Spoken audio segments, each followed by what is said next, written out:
Dans la précédente vidéo, je disais que notre Seigneur Jésus-Christ avait baptisé.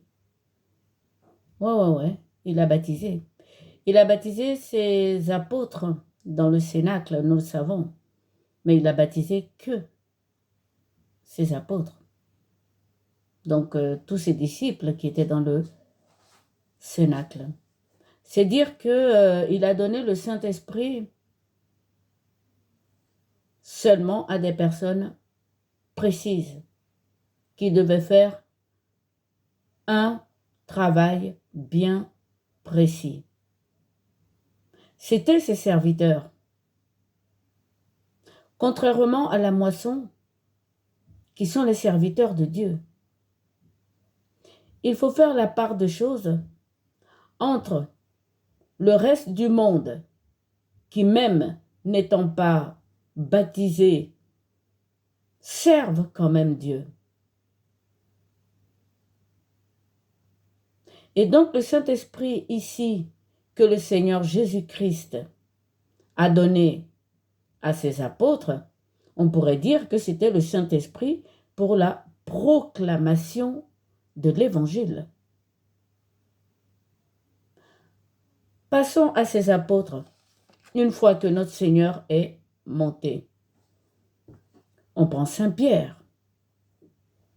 Saint-Pierre a baptisé. Aussi, mais par l'imposition des mains. Dès que notre Seigneur Jésus-Christ est parti, après la Pentecôte, les apôtres baptisaient par imposition des mains.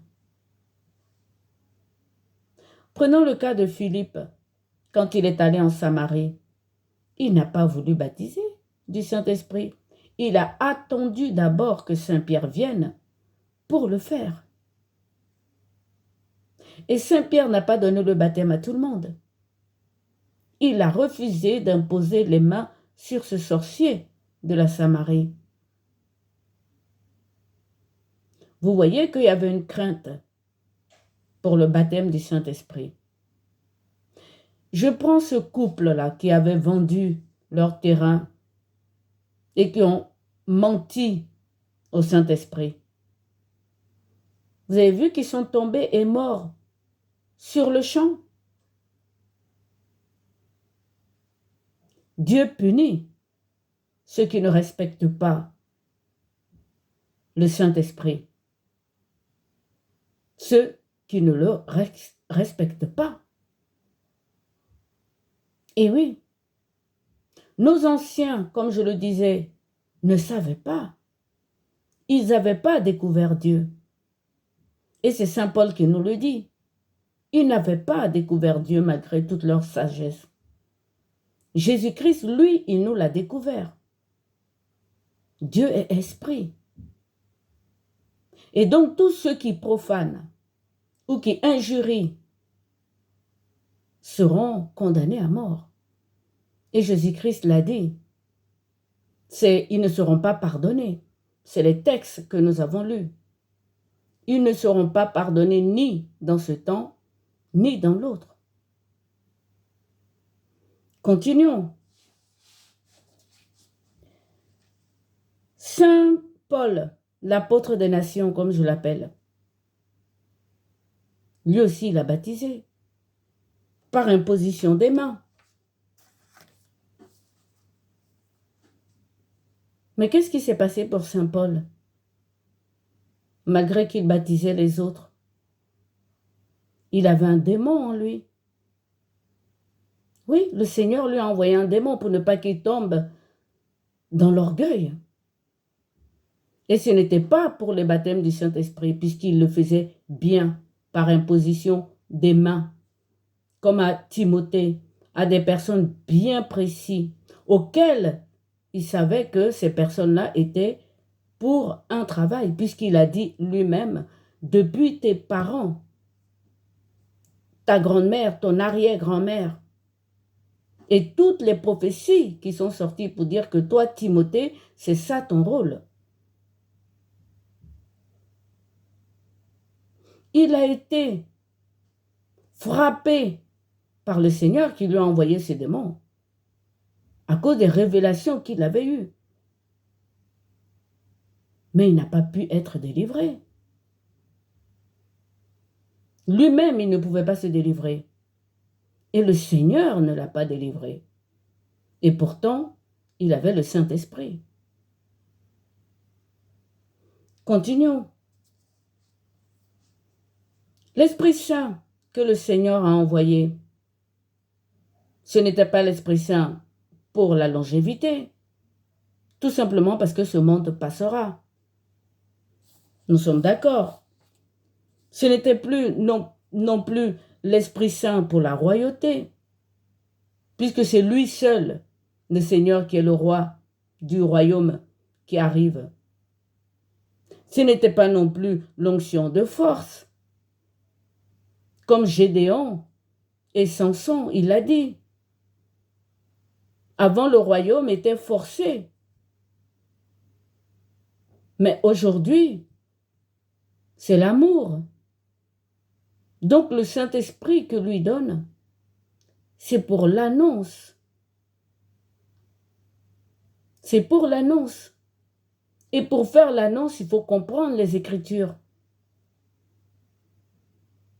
Et c'est pour ça qu'il baptisait, lui. Et que ceux qui l'ont suivi baptisaient. Mais seulement pour les serviteurs. Je le redis, je crois au baptême du Saint-Esprit dans le lieu secret. Pour les serviteurs, c'est-à-dire les enseignants, les bergers, les évangélistes. Et oui, parce que sans le Saint-Esprit, vous ne pourrez pas nous expliquer la parole.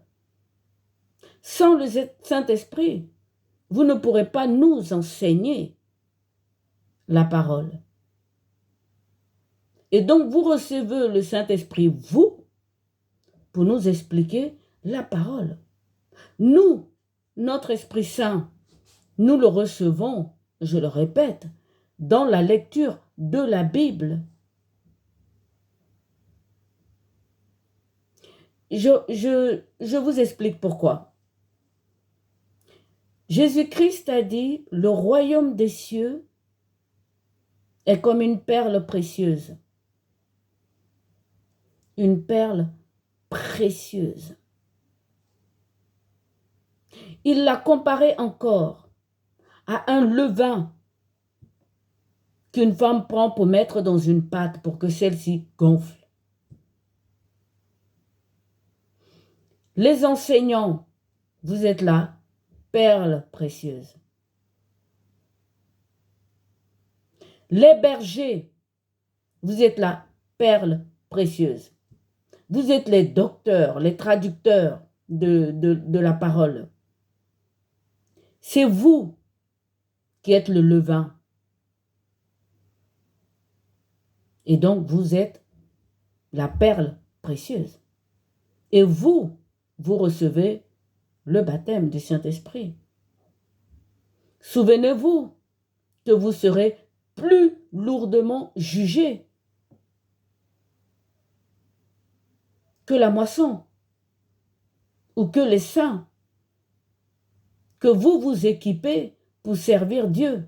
Mais vous êtes les serviteurs du Christ. Donc le Saint-Esprit, c'est doucement, c'est à petite dose, parce que c'est trop puissant. Vous envoyez ces personnes dans le péché. Imaginez-vous, vous donnez le Saint-Esprit comme vous le faites. Vous pouvez le donner à des sorciers. Saint-Pierre n'a pas voulu.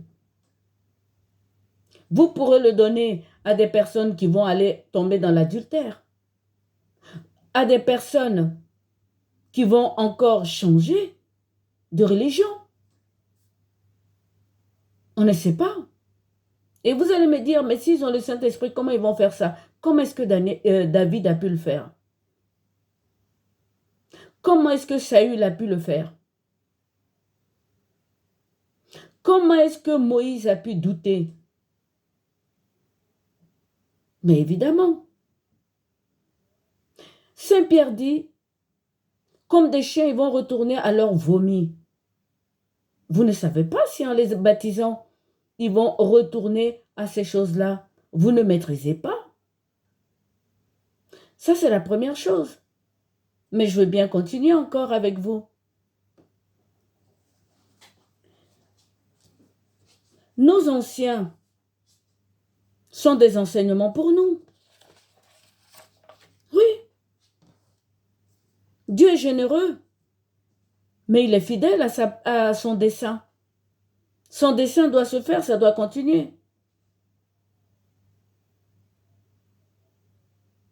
Vous me direz, l'adversaire ne baptise pas du Saint-Esprit. Je vous dirai oui. Surtout pas à l'époque de Jésus. C'est pour ça que toutes ces personnes sont tombées sous le coup du blasphème. Mais l'adversaire, frères et sœurs, vous qui baptisez comme ça du Saint-Esprit aujourd'hui, il est malin. C'est un tentateur. Voyons les tentations qu'il a fait à Jésus très rapidement. Il a dit, transforme ces pierres en pain. Action d'éclat. Il lui a dit, jette-toi du haut de la montagne. Les anges vont te récupérer si tu es le Fils de Dieu. Et oui, il a demandé à ce que Jésus mette Dieu à l'épreuve.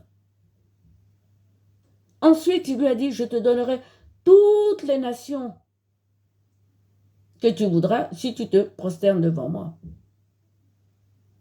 Et oui, là, il parle de gloire. Et donc, il donne la gloire.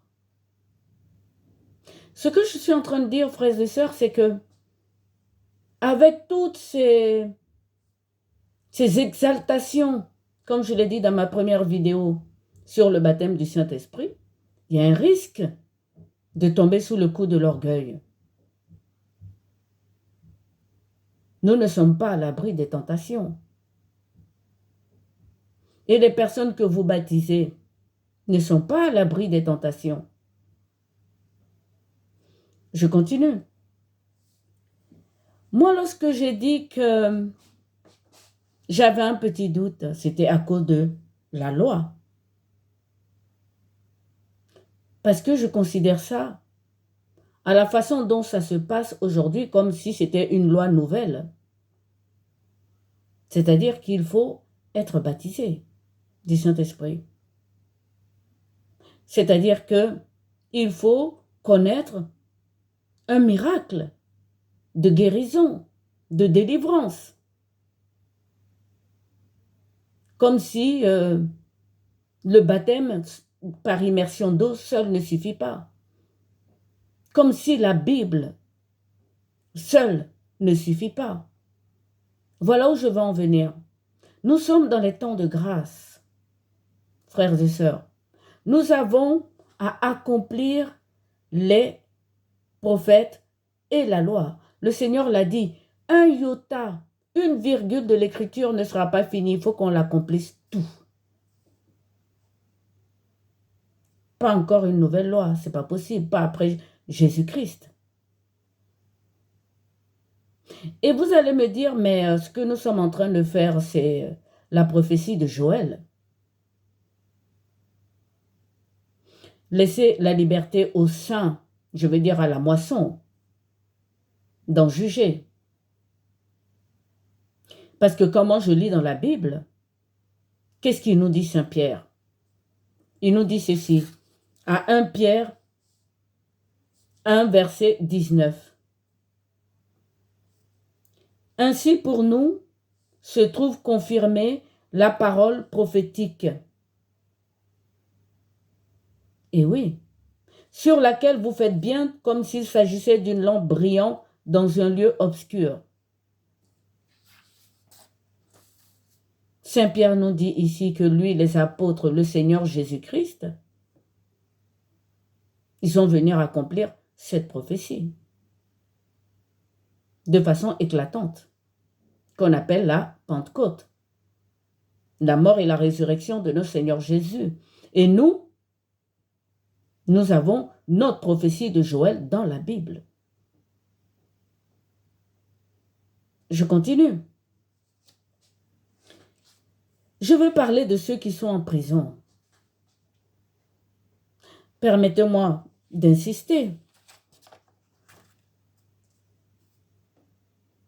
Ceux-là, vous ne pouvez pas les délivrer. Donc ceux-là tombent sous le coup de la loi nouvelle. Si toutefois, c'est une loi, parce que moi, ça me fait peur. Ceux-là qui sont en prison de Satan, le Seigneur, je le répète, il les garde. Et ils seront couronnés à la fin s'ils restent fidèles à lui. Vous comprenez, frères et sœurs, que le baptême du Saint-Esprit, c'est très sensible. Non seulement on tombe sous le coup du blasphème, mais on tombe également sous le coup de la profanation. C'est ça la définition du blasphème. Le premier, c'est la profanation. C'est-à-dire ce qui est sacré, le profaner. Publiquement. Jésus-Christ n'a pas fait ça.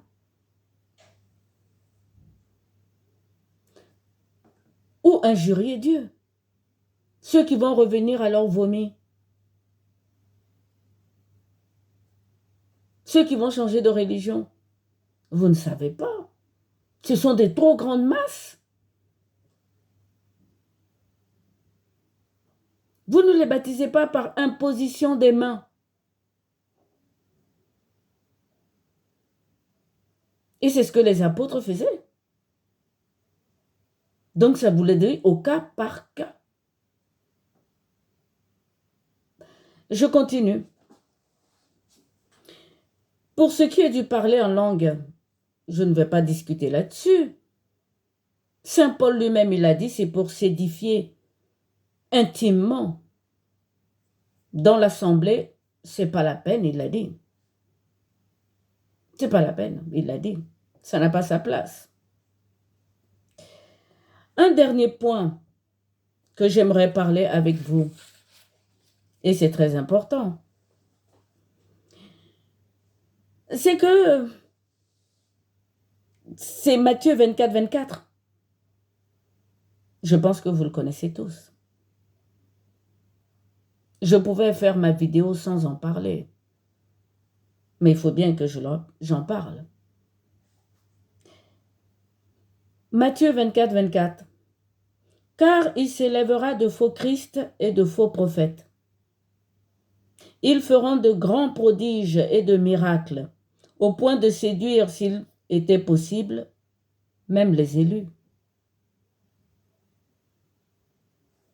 Avant de continuer, je vais lire également, je l'ai mis de côté, il faut que je le trouve, voilà. Saint Matthieu, verset 7. Il dit ceci, Saint Matthieu 7, verset 21 à 23. Ce ne sont pas ceux qui répètent « Seigneur, Seigneur » qui entreront dans le royaume des cieux, mais uniquement celui qui aura fait la volonté de mon Père qui est dans les cieux.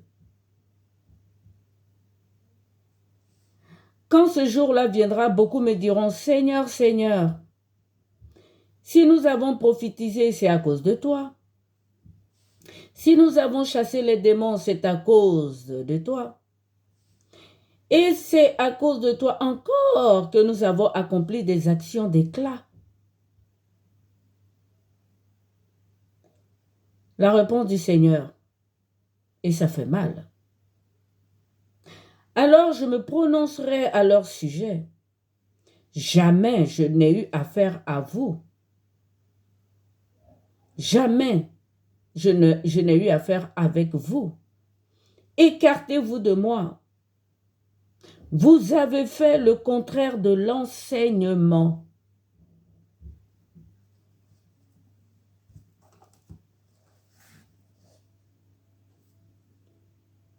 Vous avez fait le contraire de l'enseignement. Et donc, inutile de dire, et toi Capharnaüm, et toi Bethsaïda, si ces miracles qui avaient fait chez toi avaient été faits à Ninive ou à Sodome, ils se seraient repentis.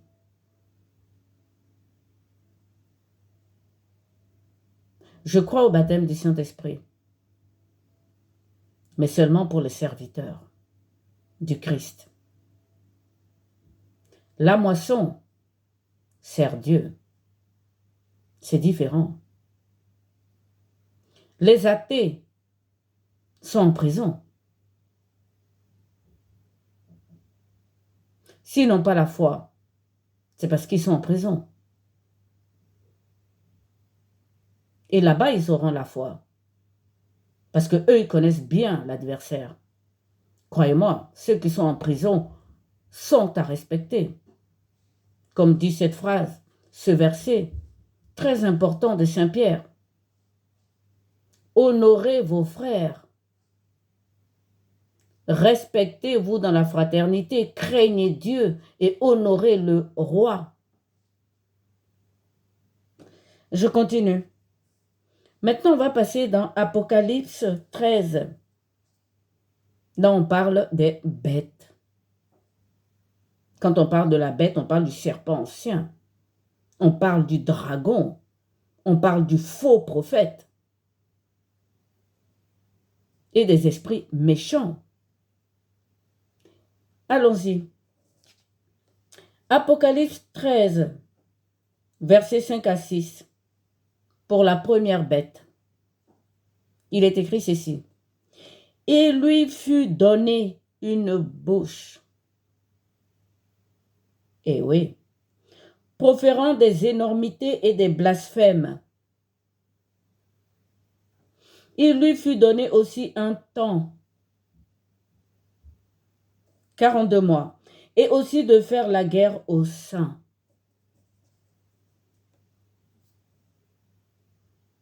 Eh oui. Dieu a donné la parole à la bête. Dieu lui a donné la parole.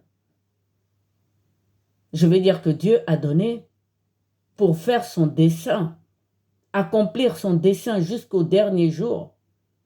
Il a donné le pouvoir à l'adversaire. Je continue. Apocalypse 13, verset 12. Pour la deuxième bête. Elle exerce, cette deuxième bête, tout le pouvoir de la première bête. La parole, la guerre aux saints. Et oui. Elle a ce pouvoir, la deuxième bête. Mais il lui a donné encore d'accomplir de grands signes jusqu'à faire descendre le feu du ciel sur la terre. Le feu du ciel, qu'est-ce que c'est? Et cette même prophétie a été dite par Daniel. Faire descendre du feu du ciel. La Pentecôte, quand ils ont été baptisés, il y avait des langues de feu. Je ne sais pas, peut-être que vous voyez, vous, des feux de forêt. Mais moi, je ne vois pas les feux de forêt. Voilà. Il lui fut prêté. Prêté. Un prêt. Souffle. Voyez? Dieu lui a prêté le souffle. Pour que l'image de la bête parle. Et donc aussi marche. Qu'elle vive, quoi. Vous voyez le pouvoir que Satan a?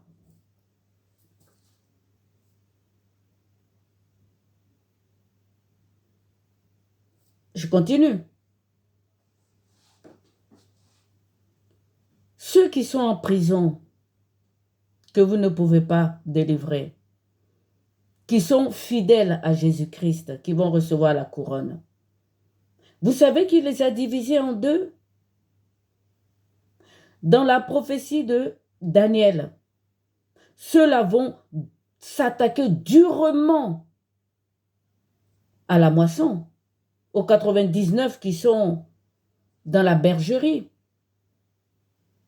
Pas parce qu'ils n'aiment pas le Seigneur, pas parce qu'ils n'ont pas la foi, mais parce qu'ils veulent que rapidement le règne de Dieu arrive. C'est dans la prophétie de Daniel, vous pouvez lire.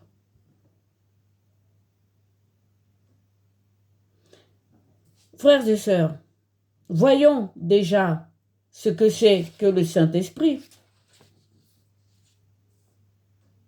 pour les communautés.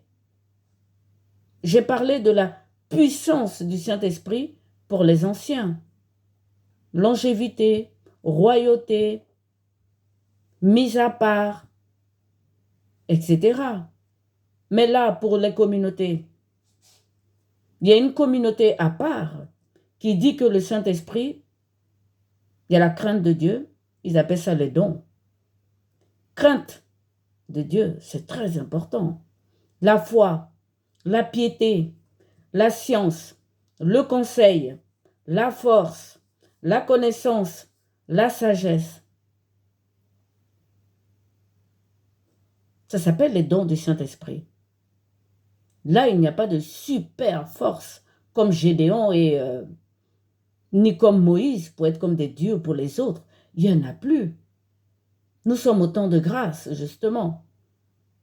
Il y a un autre groupe qui dit, toujours les dons du Saint-Esprit, parole de sagesse, parole de connaissance, ça veut dire de la voyance, la foi, don de guérison et de délivrance, faire des miracles, c'est même différent des dons de guérison et de délivrance. La prophétie, discernement de l'esprit, oui, tout le monde là, nous l'avons dans le livre. Parler en langue et l'interpréter. Vous voyez que même par rapport aux communautés, les dons de Saint-Esprit ne sont pas pareils. Comment ça se fait que vous puissiez comme ça baptiser en masse? C'est pour ça que je le dis. Et je le répète. Le royaume des cieux dans ce monde, c'est une perle précieuse. C'est comme un levain qu'on met dans la farine pour la faire gonfler. Il ne faut pas la dilapider.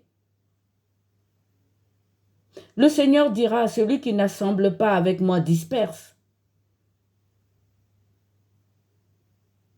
C'est du gaspillage. Et Dieu ne pardonnera pas. Nous, on sait que Dieu, il nous a été révélé. Et je parlais de ceux qui prennent l'épée de la parole. C'est pareil. Jésus-Christ a très peu parlé. Les apôtres également. Je continue. Donc, voyez-vous que moi, franchement, quand je dis qu'il faut faire attention au baptême du Saint-Esprit, ce n'est pas par suspicion.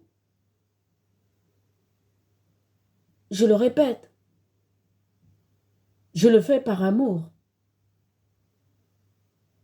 On doit se reprendre entre nous, frères et sœurs, dans la fraternité du Christ.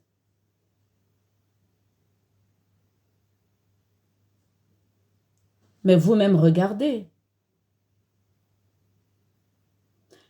Vous dites que c'est la prophétie de Joël. Mais la prophétie de Joël, elle est dans la Bible. Le Seigneur dit, mes paroles sont esprit et elles sont vie.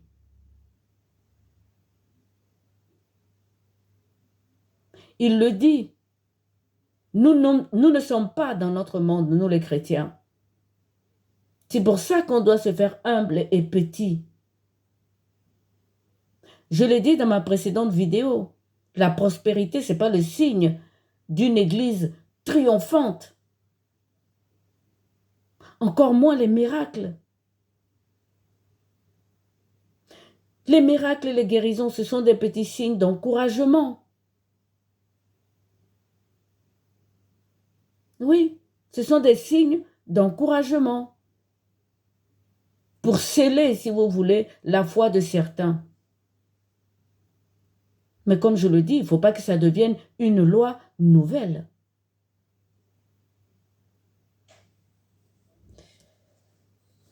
Je continue. Je voudrais parler du baptême que Jésus-Christ a fait à ses apôtres. Et vous comprendrez pourquoi je dis ça. Le baptême d'immersion d'eau, il en a fait 2. Et oui, ils ont reçu celui de Jean le Baptiste, et lui, le Seigneur, il les a lavé les pieds pour qu'ils soient ensemble. Et le baptême du Saint-Esprit, pareillement. Vous allez me dire, mais ils ont été baptisés 3 fois. Oui. Le Seigneur a soufflé sur eux. Première fois, son haleine. Je l'ai déjà dit. Ça reste toujours très proche. Un groupe de personnes. Parce que tout simplement, ceux qui reçoivent le baptême du Saint-Esprit seront plus sévèrement jugés. Et je le répète, ceux qui sont en prison ne seront pas jugés. Les 99% qui sont dans la bergerie, qui sont dans vos communautés, seront jugés. Le Seigneur leur demandera, j'avais faim, m'as-tu donné à manger? J'avais soif, m'as-tu vêtu? J'étais en prison, es-tu venu me visiter? C'est un jugement. Ils seront ainsi jugés. C'est pour ça que l'enseignement est important. Et tout le monde sait que quand on prend la Bible, qu'on lit, il faut avoir le Saint-Esprit pour le comprendre. Mais dans le lieu secret, Dieu opère dans le secret. Le Fils l'a dit et redit. Entrez dans votre chambre, fermez la porte. Priez votre Père qui est dans le secret, il vous le rendra. La rémunération, c'est bien de ça que je parle. Vous, les enseignants, il y a de très bons enseignants parmi vous. Moi, j'ai reçu beaucoup d'enseignements par rapport aux pasteurs, aux prêtres. Il y en a qui sont brillants. Et ça se voit qu'ils ont été baptisés du Saint-Esprit. Mais pas comme vous le faites. Par imposition des mains ou dans le lieu secret.